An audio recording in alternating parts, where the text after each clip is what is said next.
when we talk about development in children and cognitive development in children, one theory that comes to my mind is called Structural Cognitive Modifiability.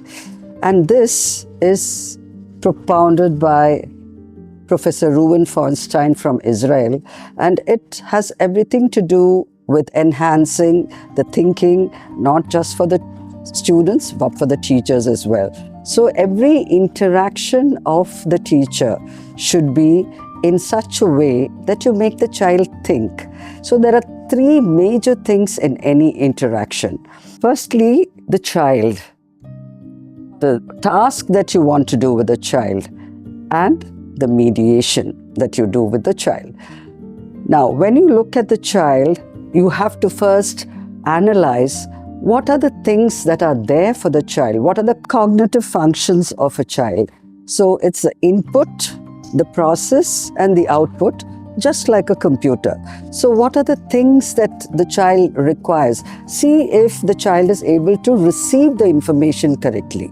And is the child able to process the information correctly? And if these two things are not in place, there's no way you can get a proper output from the child. So the first theory in this is to identify what are the cognitive functions that are readily available for the child and which are the areas that a teacher or a caregiver needs to work on. So once that is identified, you know the strengths and weaknesses of the child.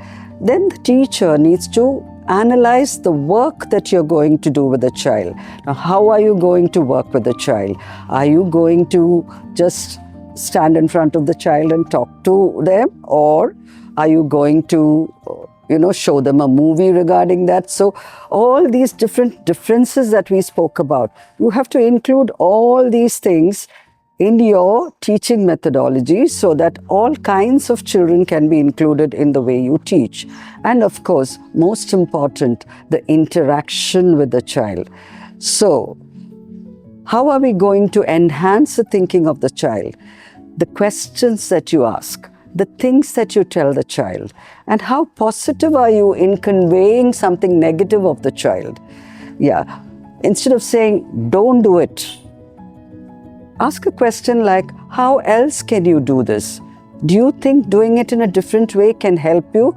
So the way you say these things are so important. And this is what this whole theory is all about, how we as teachers change our language while we interact with a child, and how you make the child think on their own. It's not about the teacher asking questions all the time. The child should also be able to ask questions so that they know what they are looking for in what they are learning. So the beautiful strategy of 5 W's and H is what you can teach a child. What am I talking about? Where is it happening? Who are we talking about? Oh, all these W questions: who, what, where, when, why, which, and how.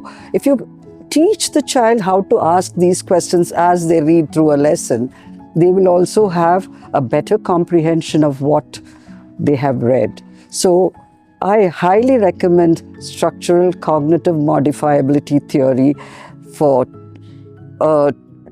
as a tool for teachers to have in hand when they work with children.